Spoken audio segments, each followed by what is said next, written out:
Hai guys, jumpa lagi podcast bersama Abah. Guys, kali ini kita akan bahas tentang harga guys. Kenapa harga tuh bisa tentang harga ya. Kenapa token itu bisa naik atau turun guys. Kan tadi tokennya naik, habis itu tiba-tiba turun. Itu kenapa ya guys? Yuk kita bahas lebih jelas lagi bersama Abah.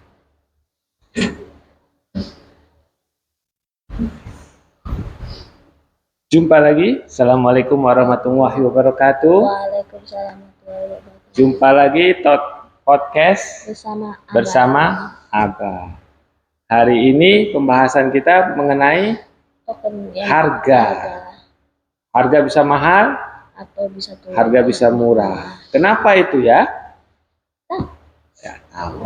Jadi di pembahasan kripto hari ini, podcast bersama Abah, kita akan membahas token yang banyak sekali. Jadi kripto itu variannya banyak.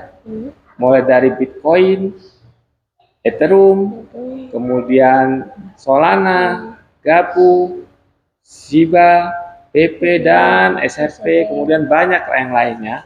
Jadi ada 3.000 atau 4.000 token atau koin, ada 4.000-an.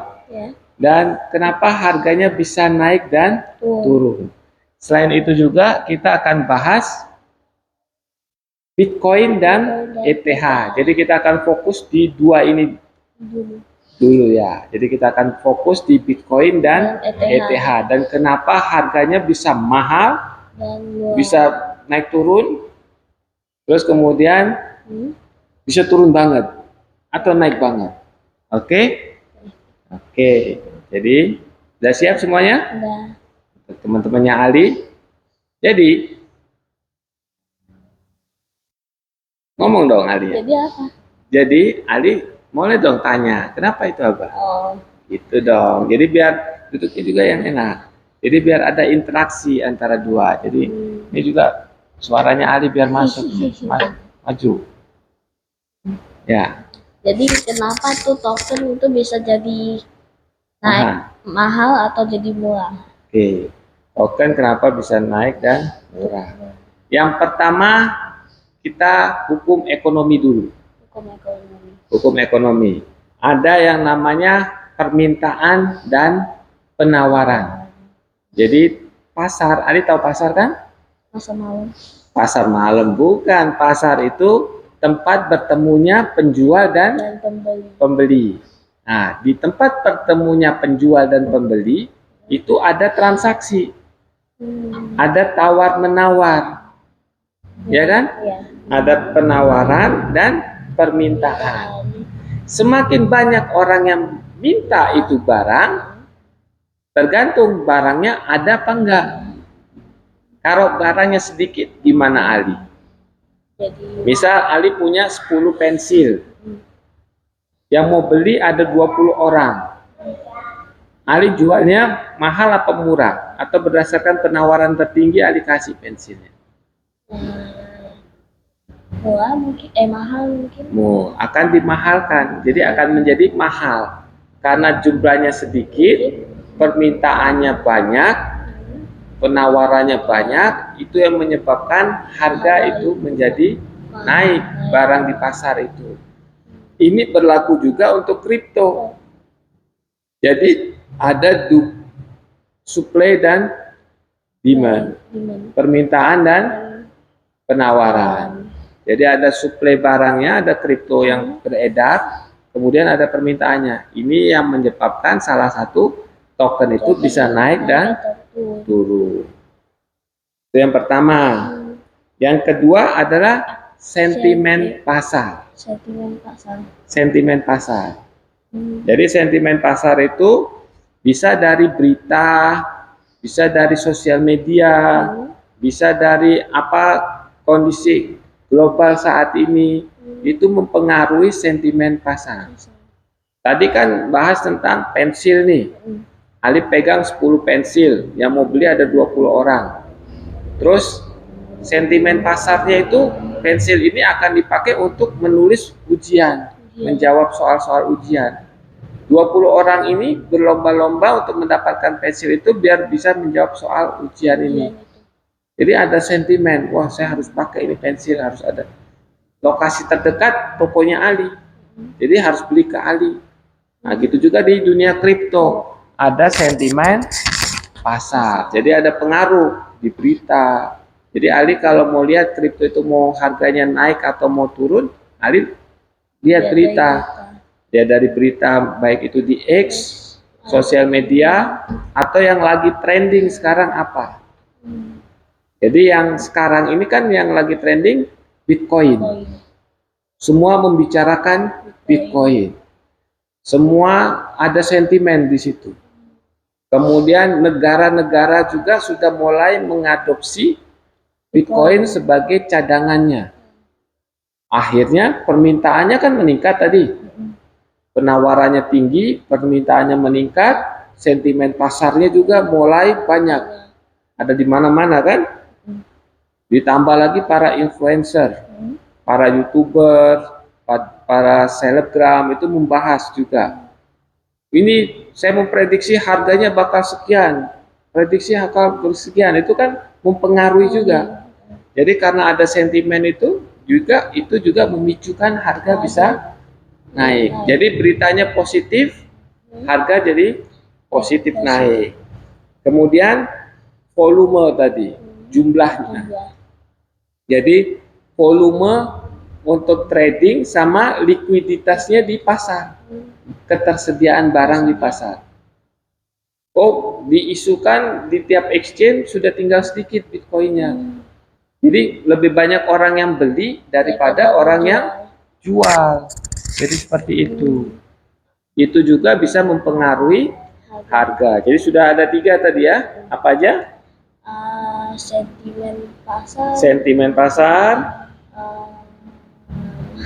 permintaan dan penawaran, kemudian ada volume atau jumlah, dan likuiditas. Sudah 3. Yang keempat ini juga mempengaruhi proyek. Ya, proyek dan update teknologi. Jadi proyek dan update teknologi itu misal koin ini mau dipakai buat apa? Buat makan di luar. Oh, bukan. Jadi proyek dan update teknologinya ini koin ini mau dipakai buat apa? Misal mau diupdate seperti jaringannya Ethereum sudah jadi peer to peer. Proof of work sudah menjadi, jadi koin ini bekerja untuk menghasilkan sesuatu, diupdate teknologinya, jaringannya diupdate, itu juga bisa mempengaruhi harga dari koin itu tersebut. Kemudian yang kelima, whales, ya paus, whales ini juga mempengaruhi harga kripto. Karena whales ini bisa membeli dalam jumlah besar dan menjual dalam jumlah yang besar. Iya. Kalau whales ini sudah mendrop di pasar, harganya bisa turun. Atau whales ini mengeruk, harganya bisa turun. Nah, yang kecil-kecil itu disebut retail. Ya. Retail itu. Yang kecil-kecil, yang beli kecil-kecil itu sebutnya retail. Jadi whales ini juga berpengaruh seperti itu. Dan yang keenam, regulasi. Regulasi itu apa? Regulasi pemerintah, peraturan hukum, seperti nanti kebijakan pemerintah nanti mau pajak kripto seperti apa, itu juga bisa mempengaruhi. Misal pemerintah meregulasi hanya koin-koin tertentu yang boleh. Seperti misal hanya boleh Bitcoin, otomatis harga Bitcoin akan tinggi karena yang bisa disimpan atau bisa ditradingkan hanya Bitcoin. Orang-orang akan berlomba kan, berlomba membeli Bitcoin. Itu juga bisa berdampak. Seperti itu. Kemudian tadi di awal Ali bahas apa bedanya Bitcoin dan ETH. Kan Bitcoin naiknya tinggi nih. ETH nggak terlalu signifikan tingginya. Kenapa?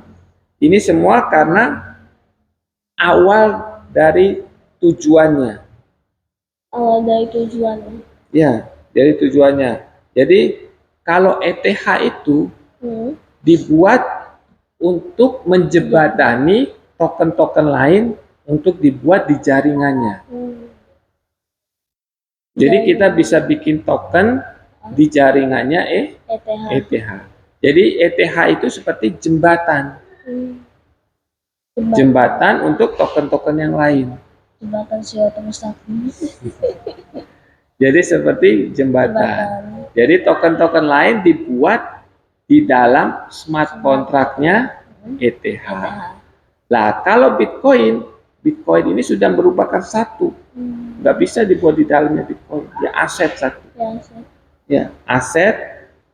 Kemudian Bitcoin juga itu jumlahnya sangat terbatas. Ya. Bitcoin jumlahnya sangat terbatas. Kalau ETH nggak terbatas jumlahnya, bisa banyak. Berapa itu koin? Nggak di lock koinnya. Kenapa ini nggak di lock? Jadi masih bisa dibuat terus. Seperti itu. Dan fungsi utama Bitcoin itu untuk store value. Store value itu apa? Menyetorkan nilai, memiliki nilai. Store value. Kemudian kalau ETH itu buat teknologi.